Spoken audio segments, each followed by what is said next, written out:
datos po ang magsasabi na nung sa panahon ni Pangulong Rodrigo Roa Duterte, masasabi ko na po na natakot ang mga kriminal. Wala pa po siyang ginagawa. Doon lang sa commercial niya na last Christmas yun na to, natakot na ho ang napakaraming kriminal. Natakot na ho ang napakaraming durugista, napakaraming pusher ang nag-surrender. Wala pong nangyayari. Sa salita lang po yun. Mga mahal kong kababayan, kung sisisi natin lahat dito sa administrasyon ni Rodrigo Roa Duterte, abay nagkakamali po tayo. Alamin po natin kung ano ang drug underworld, kung ano ang mga drug syndicates. Ako na po ang nagsasabi sa inyo, regular na po ito, tuwing magpapalit ang administrasyon, naglilinis ang mga sindikato. Magkakaroon talaga tayo dahil naglilinis.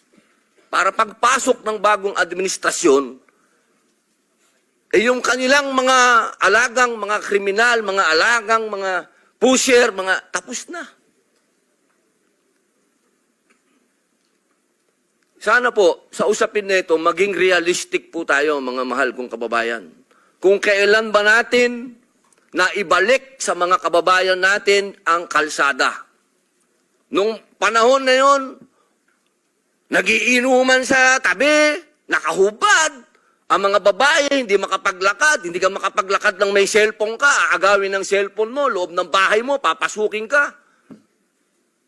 Mga kababayan naman, huwag naman nating haluan ng politika ito.